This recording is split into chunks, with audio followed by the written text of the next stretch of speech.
Without further ado, I'm happy to welcome Mr. Ali from the Good Data Factory. He's joining us from Morocco. I'm gonna give him the chance to introduce himself and tell us a little bit about his work and generally what he's doing right now. All right, thank you, Soda, for your generous introduction. To be honest with you, this is actually a very special and happy moment for me. It's almost like a homecoming, and it happens to be. This was not planned this way. The last time I spoke to Isoda, we were planning actually this specifically on a Saturday morning so that I'm available because I'm based in California. And of course, given the unfortunate fires we've had recently in California, it's become, I use that as an excuse to come back to the homeland, if you will. So Africa just regained back one of its long lost children, right? But to be honest with you, it's a happy moment for me because I've been dreaming about this day for a long, long time. And what I mean by that is a day where we, the children of Africa, regardless of the paths that we take in life, and wherever these paths take us, not only geographically, but also through our careers, the different things we do, that eventually, either physically or spiritually, emotionally, we come back to the heartland, to Africa, and give back. And I remember my late father always reminded me that a human being does not have a meaning unless as long as a human being continues to have a meaning, as long as they don't forget where they come from, their roots. And I think that's very important. So I'm honored and happy to be here, and I'm humbled by the opportunity to give back. And if there is anything I can do to give back, I'll be the happiest person to do so. So long story short for me, born in 1966 here in Rabat, Morocco. At that time, the only thing I knew about America is what I saw on a black and white TV. So that's the only thing I knew about America. Never dreamed that one day actually I'd set foot in that continent, let alone live there, let alone build a career there. But as things evolved and I finished my primary, secondary education with my baccalaureate, I got actually accepted, like most typical Moroccans, into university in France. And but for me, to be honest with you, I was hesitant to do that because that's the norm. And if you ask my friends and my family, they'll tell you I don't do normal things. I always try to buck the normal narrative. So when the opportunity came to actually apply for university in the US, I didn't even think about it. And the funny thing back then, I didn't speak a word of English. Of course, I spoke my native language, Berber. When I went to school, I learned both Arabic and French. That's how education is done here in Morocco. English was something that I took a couple classes during the equivalent of high school, lycée, and that's pretty much it. So without even having the language, I'm applying to this university in the US. And I guess I was lucky because back then, we're talking here about the early 80s, opportunities are much more abound. Having a student from Africa go to the US was a much easier proposition than it is now. So I'm grateful for that opportunity that I was given. anyways, long story short, can you imagine this literally young boy who never put foot on an airplane, and the first airplane I was going to take is basically this flight from Casablanca to New York. And then, of course, having to make a connection from New York to LA. And then I was lucky that there was family friends there who were willing to come and pick me up at the airport. So as you can imagine, I think I was about 17 or 18 years old at that time. Being at such a young age of somebody who knows very little about the world, knows very little about life, and taking such literally a huge step, not just physically, but emotionally, culturally, to go live in a totally different country. You didn't speak the language, you don't have that much support. But all of that was actually part of the ingredients that make up for what we become. It's all necessary for shaping our character, shaping our future. Of course, you never design your career in a way. You have your hopes, your dreams, but the paths you go through tend to shape and forge the character of what you become. So, of course, I decided if I'm gonna go to America, of course, I went to America with this big dream that since, again, being a child of the 60s, I opened up my eyes on a black and white TV that was showing a human being being put on the moon, right? That was the biggest thing back then. So I remember even as a kid, I remember always having that dream that, yeah, someday I want to be an astronaut. I want to do, I want to go to space. Not that I had any clue how that would happen, right? And because of that, for me, the path towards that was to do engineering, right? So my dream back then is to get an engineering degree and go work for NASA. None of that came true, just to spoil the story for you guys. But other amazing things happened for me, to be honest with you. And I've been blessed not only by the opportunity to go and study at an American university, and after that working in a professional environment, things like that. But more importantly, I've been blessed with different mentors and coaches and people who've invested in me, who've given me advice, sometimes unsolicited, sometimes that advice that I thought I was too smart for anyways, that I didn't need. Of course, you only realize the value of the advice you've been given once you've fallen into the hole. You've been told, be careful, there's a hole there, you're gonna fall in there. But sometimes, especially like we say back home, people who have hard heads, that head has to be cracked open first, before it takes in the wisdom. And sometimes that's what happens.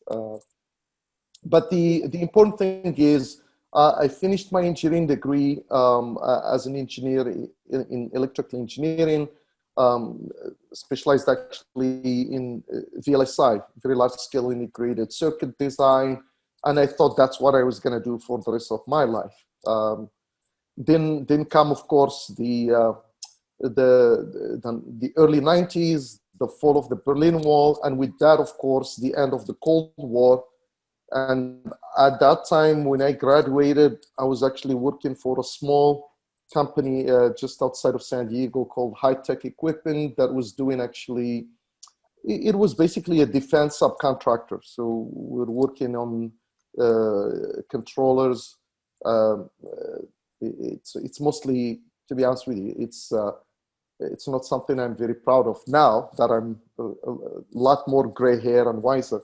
But basically, it's working designing these missile guidance systems.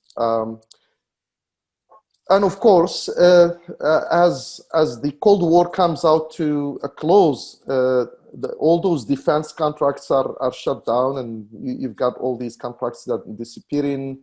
And literally almost a year and a half after I graduated, and I'm so full of hope and excitement, in my first job, I get laid off. So you get laid off, you lose your job, and at that time, I was still just actually, I just had a working permit. The company I was working for was just applying for my green card, which is basically the residency. So basically, I had to find another job within a couple months. Otherwise, I had to go back home, right? So that failure itself, that shock, was actually one of the first lessons, right? That anytime, don't be overconfident. Don't think that you figured it all out, and at the same time, don't let any setback define you and tell you that, oh, so this is the end of the story. It's never the end of the story. It's a close of one chapter, and that close of one chapter opens you up for another chapter. Long story short, it forced me to go back. And again, this is the important lesson for me. The important lesson for me is I went back to my advisor from the engineering school, and I said, hey, I thought being a hardware engineer was the best thing to do in this economy. And he said, yes, that was, but it seems now we have too many hardware engineers and not enough jobs. So I said, what do I do? He said, well, the future is in software. Okay. And that's what I did. I went back to school, got into a graduate program to study computer science. And that was my first time, actually, I was dealing with artificial intelligence. Specifically at that time, this is again, we're talking about early 90s, 1991. It was called computational linguistics, what we call today natural language processing, NLP, NLU, natural language understanding. And the funny thing is, again, just to see how far the world has come, even for an advanced country like the US.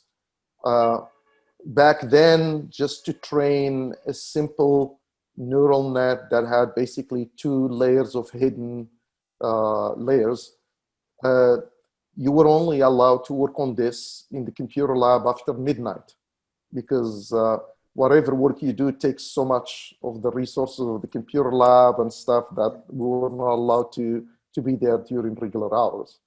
And when we started developing actually some of the advanced neural nets, and we were looking for massive corpuses of data to test and train the model, we couldn't find that. So it forced me to switch from text, basically, which is the input for natural language processing, to images, because we did not have enough data to train the model.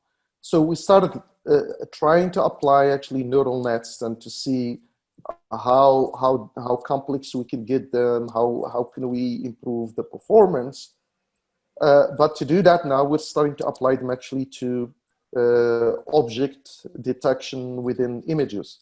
And even then, the only massive corpus of images that was available publicly to a poor student who could not afford to pay for data is what was available from NASA. So that was the only time I've ever interacted with NASA, is when we put in from Arizona State University, we put in a request for publicly available images that they have. This is images from the Hubble telescope. And we got them, and we got them from tape, and they were delivered to us through DHL. And we took that tape, tried to load it into the VAX system that we had there at the school. And by the time it was 2 or 3 a.m., it was already like filling almost 1/2 of the disk space that was available. The guy who was responsible for the lab said, there's no way in hell I'm going to let you complete this job, because it's going to take all the disk space we have. And the reason I'm bringing that up, because the reason we can, right here in Africa, right now today, do anything you want to do in terms of, for example, artificial intelligence, neural nets, deep learning, anything you want to do, is exactly because of this fantastic revolution that has happened, where the compute power, whether it's hardware or the software tools, no longer had to be physically available with you geographically, right? Whereas, That's for true. example, I remember back in, what was it, 2007? I was thinking, what would it take to do a huge center here in Morocco? And the costs were astronomical of just creating a sizable data center. The logistics of it are daunting, and the initial capital investment is huge. So for most poor countries that don't have abundance of financial resources and stuff, and I'll get back to the whole notion that Africa is poor. I don't subscribe to that.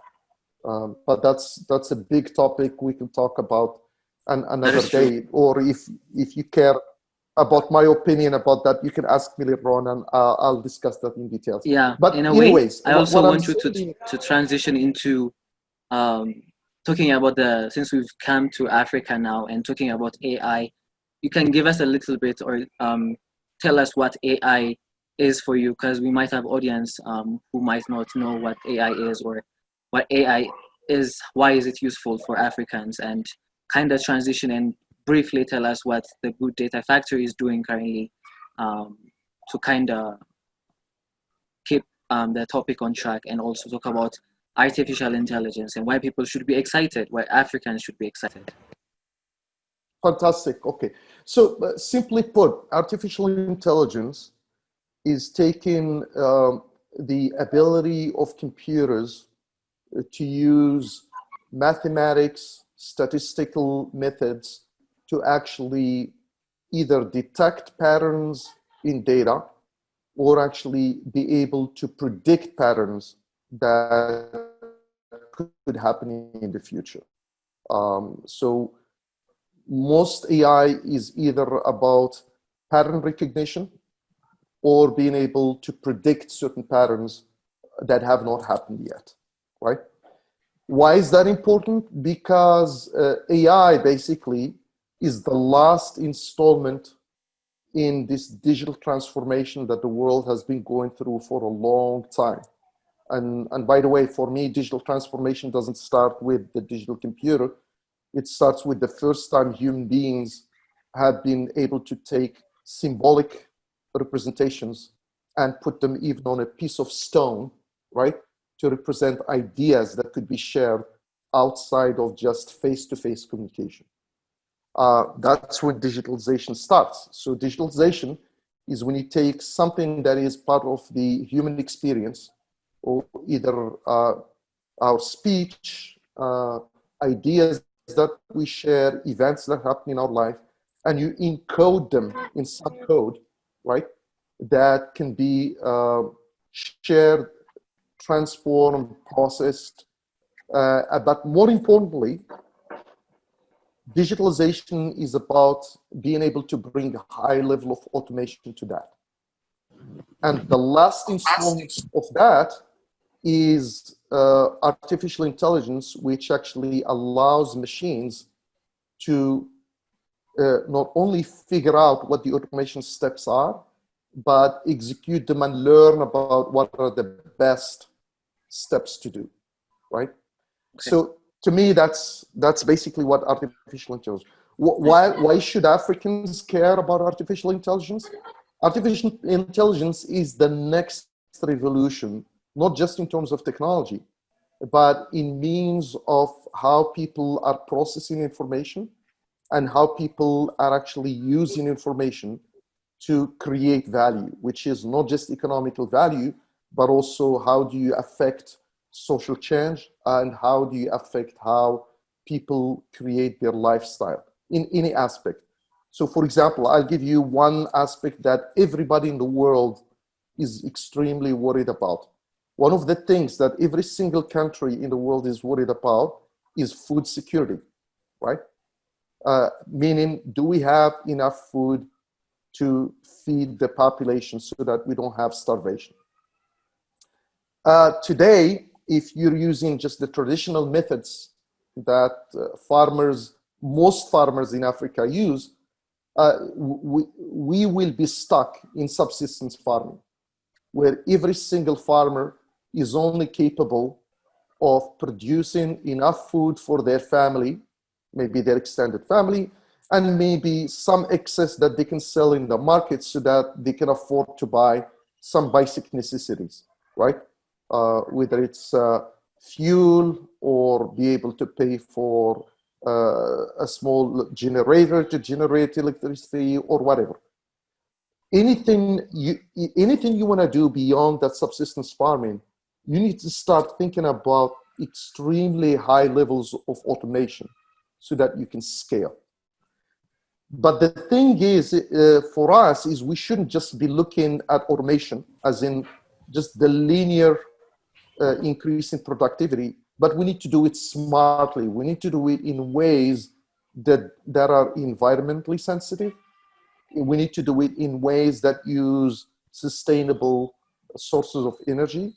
And we need to do it in ways that actually continue to develop our societies, right? And to me, this is really where artificial intelligence comes in. Artificial intelligence comes in at all stages of this process that I defined. Everything from the planning stage, you could use artificial intelligence in terms of analyzing the massive data you have about your country, your society, the historical data you have about what have been the production yields of the land, what has been the patterns, for example, of rain and droughts, what has been the patterns for the utilization or the misuse of the fertile soil that we have, and so on and so forth. So you can use that at the planning stage, but you could also use it, for example, today, somebody was telling me about people, for example, in India, using a basic drone, a very small drone that most people in the Western world would buy as a toy for their kids, right? Has a simple camera, and just using the feed from that camera by flying the drone over the fields, and you could actually get all kinds of data from that by applying machine learning and artificial intelligence, including how well the field is growing, which parts of the field are over irrigated, which ones are under irrigated, which ones you've got active photosynthesis happening and it's efficient, which ones are not, either because they're not getting enough sunlight and so on and so forth. There is tremendous information we can get by just applying very simple technology so that you don't have to have millions upon millions of dollars invested up front before you could start doing this. And to me, this is where the excitement is with very little investment financially, but a lot of investment in terms of the human capital, which means people who are passionate about this, people who are willing to activate their brains and commit to using this awesome power that we all have, right? With education, with collaboration, because this is not a work of one individual. This is the work of teams. And to me, the best example of that is exactly what we did here with the Good Data Factory in Morocco. What we did is we took the raw talent of people that are graduating out of typical Moroccan universities. We don't have a single university as of today that has a formal AI program. We're actually in talks right now with both the Ministry of Education as well as a couple of universities to officially establish a curriculum for an artificial intelligence program within a couple of universities here in Morocco. But still, even that, what I'm saying is, do not let that prevent you from moving forward. What we did is we said fundamentally AI requires a solid foundation in mathematics and statistical sciences. So we went and said, do we have this? Of course we have that. You can find this in any university, anywhere in the world, anywhere here in Africa. And then what we did is we trained those bright individuals on the tools of the day, which is programming languages, machine learning techniques and tools and toolkits and frameworks. And the good news for us again is the compute power is on the cloud and is accessible to anybody, right? Thanks to this cloud revolution. The software tools, whether it's things like Python, whether it's things like TensorFlow from Google or whatever, those are available as open source. You don't even have to pay for it, right? It's available as open source. And more importantly, there is an amazing community of people who love this craft and support it. You can find video tutorials, you can find ebooks about this stuff, you can find even people who are willing actually to collaborate with you and start from scratch and work that way. And personally, I'm here, I'm saying I'm available for collaborations. I may not, by the way, I may not be the smartest person in the room, but I can always find somebody who's smarter than me who can help you if you ever think that we could be helpful. And for us so far, we started literally with 4 people back in 2017, and we're about 22 people now, data scientists and data engineers who are working on projects in the US. So we're delivering AI projects for US-based companies and a couple European companies as well. And the reason I'm telling you this is I'm telling you that African students with minimal training were able to compete at the global stage. So that you don't have to have my story or other African story who you have to go to America or to Europe to get a degree in a Western university before you can do this. You can do this with your degree, no matter where you are, learning the tools of the craft that are fully accessible through the internet today. But more importantly, working collaboratively with other creative people, regardless of where they are on the planet. And I think for me, this is really what the exciting opportunity is for all of us. And that's why I'm super optimistic and super excited about what AI will do for Africans and for Africa. Amazing, amazing. I like how you drifted towards telling the youth, because basically that's what we do. We host people like you, so you can be an inspiration to others. There are a lot of youth. In a few years' time, Africa is going to have the largest workforce in the world, and this workforce should be posed in the right place to make the right change, right? And I'm glad you brought that up. And kind of drifting towards the startup ecosystem, specifically the AI startup ecosystem. What do you think are like the 3 top things that someone looking to start an AI startup in Morocco should keep in mind? Some things that they have to think about before going into the Northern African ecosystem, that region. Well, any place you want to do startups, there are 3 fundamental ingredients, right? The first one is you need the raw talent. You need the human beings, and that talent is not just about technical skills.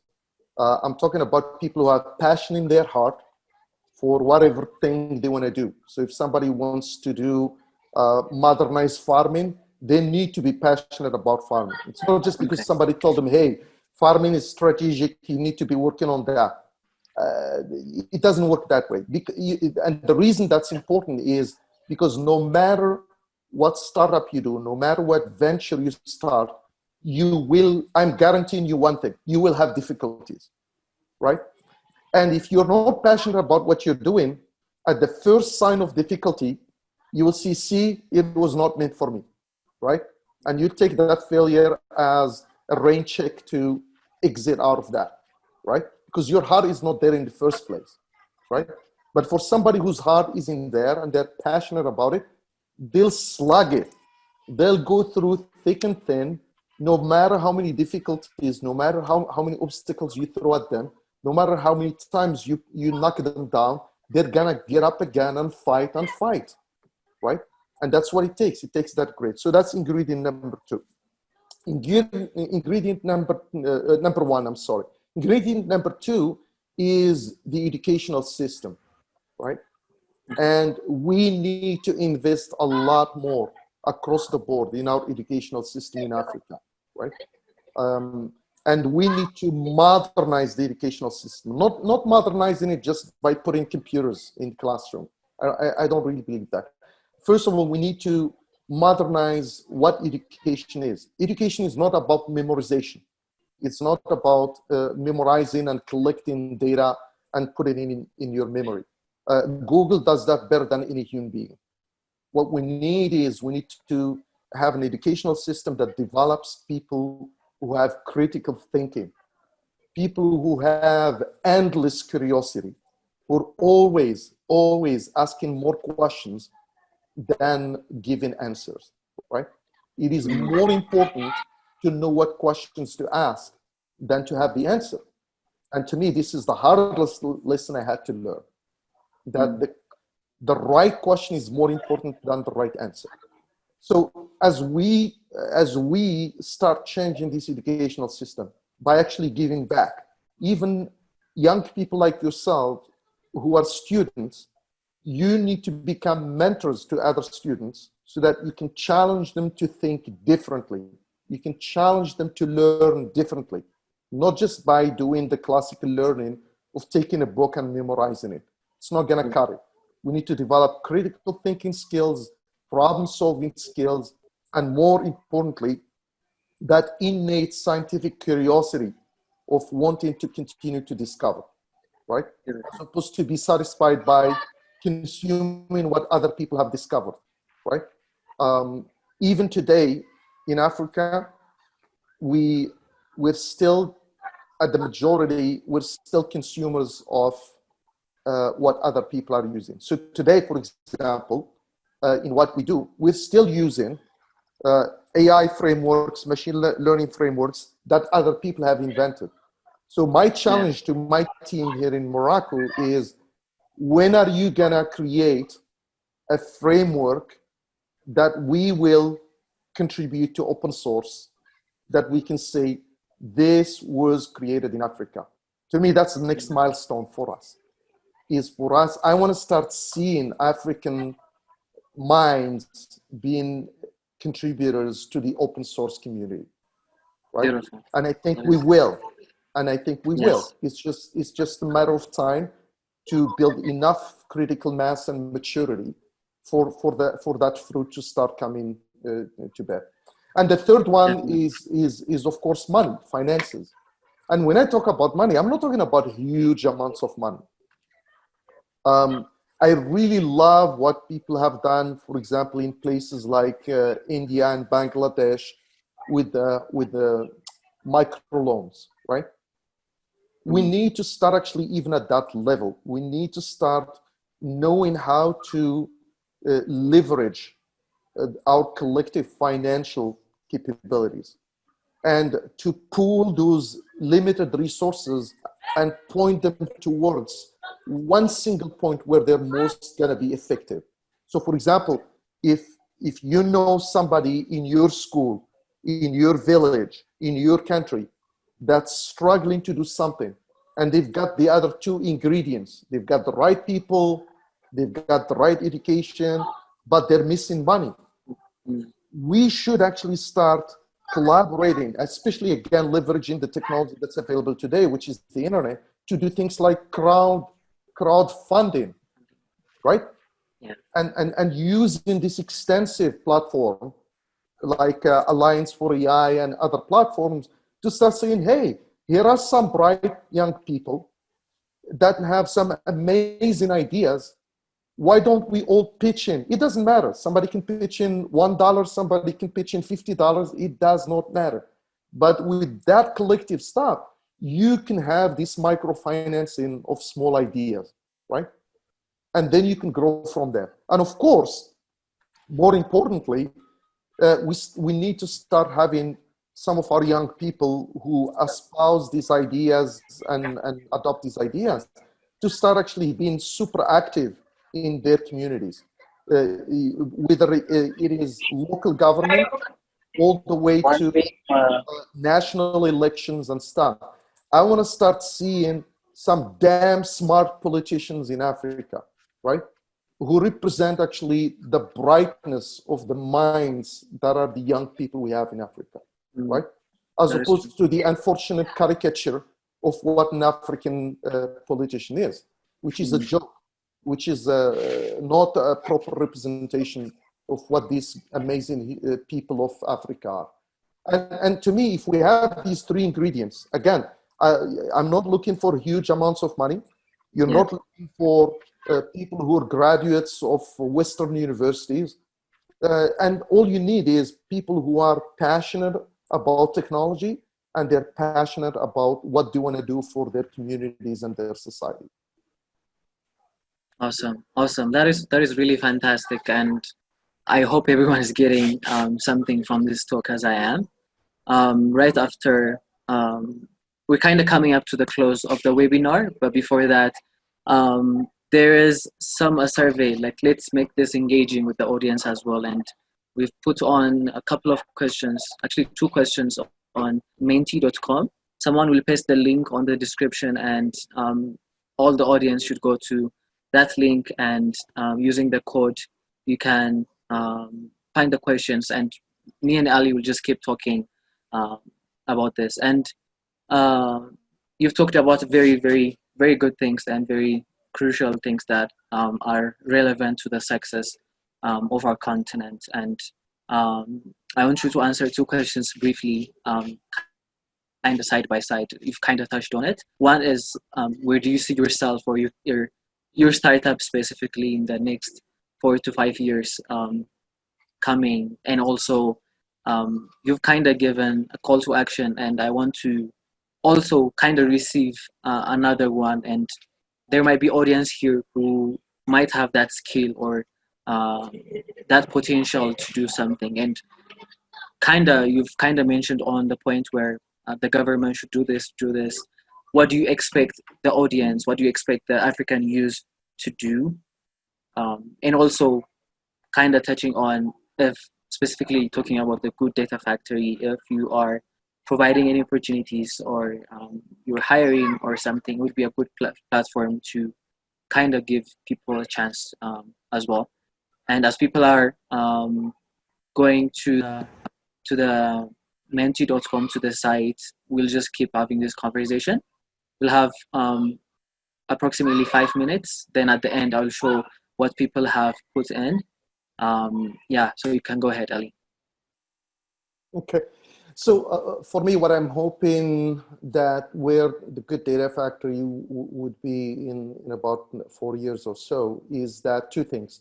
That we would be much more embedded into the educational system with better collaborations with universities, but also even going earlier than universities. I want to make sure again that these key technologies and these key skills about problem solving, statistical thinking, and things like that start actually early on. I want to make sure we start actually educating our kids in elementary school about some of these basics. I'm not saying we have to teach them Python programming, but we need to teach them statistical thinking to start being comfortable to deal with uncertainties and deal with things like, what is the probability of this happening? Most kids in our society do not understand the concept of percentages, right? And do not know, we know how to do addition, subtraction, multiplication tables. I'm talking about kids in elementary school. But the minute you come to percentages, they get lost. Again, because we are not teaching them these concepts, and they're fundamental concepts in terms of starting to think about entities as proportional, for example, right? So this is X percentage of this because it's a percentage of this, right? Percentage is basically is a whole of 100. Well, where the whole is 100, right? It's fractions basically, where the denominator is fixed, which is 100. That's what the percentage is. And you tell people that, and you go, oh, okay, I didn't think about it that way. But to me, it's again, we need to rethink even how we teach mathematics, right? Mathematics shouldn't be just about memorizing formulas or memorizing multiplication tables. It should be about these basic fundamentals of how information and numbers are representative of much more interesting ideas. Number two, so education is one thing we're hoping to do. Number two is we're starting to work in collaboration with different entities here in Morocco, and hopefully we would love to extend that to the rest of the African continent by creating some of these startup ecosystems, right? Ecosystems that make it easier for some of the bright minds to come in and find an environment that's welcoming, as opposed to we make it as a very steep uphill battle for anybody who dares to come up with a bright idea and try to start a startup. Because today that's how it looks. It looks like it's a very daring, very challenging thing. And most people just give up just after they analyze it and say, oh my God, look at all the work I have to do just to get going. So we need to facilitate that. And the third one is we need to literally start thinking about creating a collaborative digital marketplace. Because it's one thing to educate. It's the second thing to have a startup environment where people could create something. But if that thing that you're creating cannot have a marketplace where its value, number one, will be recognized, that's number one, and number two, can be exchanged, right? Either for services or for money or what have you, you're not going to be able to have that virtuous cycle of growth, right? And without growth, you have stagnation, and stagnation eventually leads to death. So to me, these are the three things we're trying to focus this venture that we're doing here. And for us, the Good Data Factory is just one little boat that we're hoping will be joined by other boats so that we can have a big movement that allows us here locally in Morocco to change the environment and change the mindset of people most of all, and hopefully make that movement collaborate with the other energies that I'm seeing in places like Kenya, that I'm seeing in places like Rwanda and Nigeria. There is tremendous creativity out there, or Ghana for that matter. There is tremendous resources, there is tremendous smart people, and all we have to do is bring all of these energies together so that you can create synergy and we can start actually harvesting the benefits of all this excitement and energy. Amazing. Amazing. And you could always share about the last question of if you're hiring or if you're looking for talents. You could touch on that while I'm presenting some of the reflections that people have put on the thing. Go ahead. So currently we're mostly hiring interns because again this is again where these things are super important. For example, here in Morocco, we've worked out a deal with local government that if we hire interns and help them do, for example, their graduating projects, then the government subsidizes a certain percentage of the stipend that we pay them, right? So because of that, we're doing that. We're not hiring full-time now. We're going through a little bit of a hiring freeze, just to be honest with you, because we're still trying to figure out what is the economic impact of this COVID-19. And we're hoping that by the end of the year, at least there'll be some clarity of where things are going, both locally as well as globally. Unfortunately, a couple months ago, we lost a couple clients. And with that, of course, we lost some revenue. But again, I think the most important thing for us in this period is to, number one, protect the gains that we've made, which means protect the team that we have, continue to invest in developing the skills, the tools, the solutions that we're doing.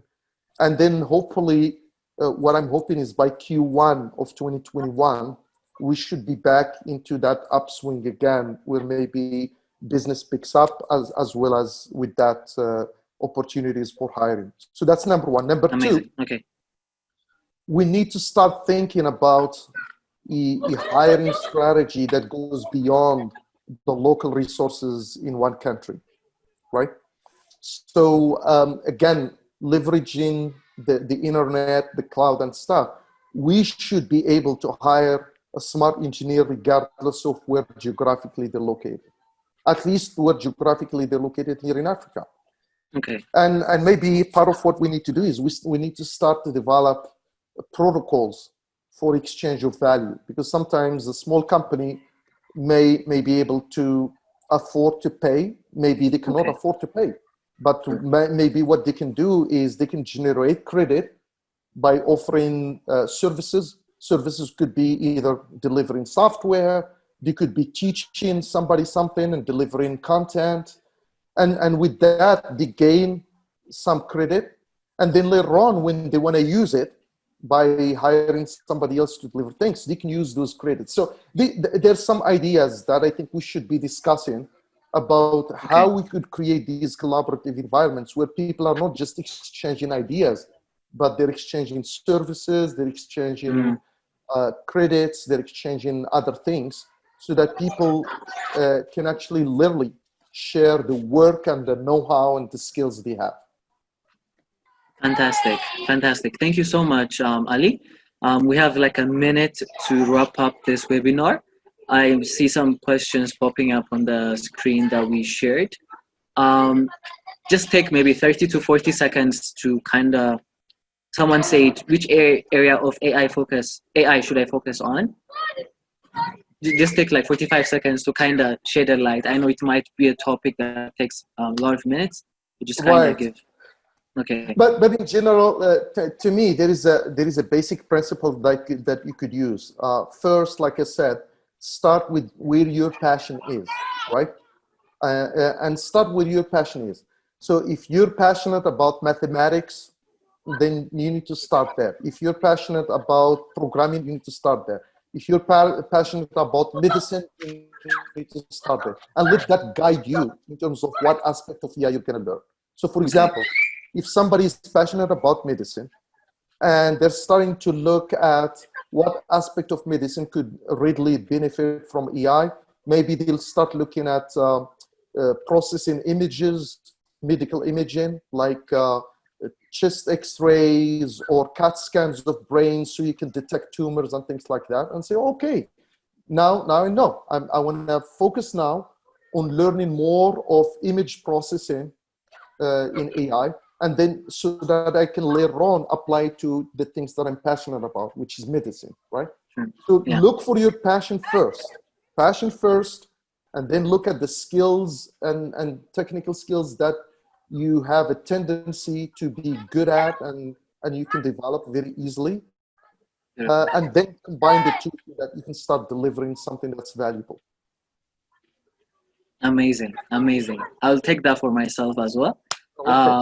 This has been fantastic. Thank you so much for doing this, and also thank you for everyone who joined us during this call. It has been amazing, and we're gonna share everything, the live recording on YouTube very soon. So be on the lookout for that, and also subscribe to our newsletter, which the link has been posted on the description to get information like opportunities like this, and we're gonna continue this conversation and see where we can go at. Again, thank you so much. It's been amazing hosting you, and hopefully we'll have you again sometime soon. My name is Idosa, hosting you from Kigali, Rwanda. Thank you so much for joining. See you soon. It's been a pleasure, and looking forward to continuing to be part of this amazing community and hopefully making a contribution as well. Fantastic, fantastic. Have a good night, have a good morning wherever you are. Ciao. Yeah, thank you.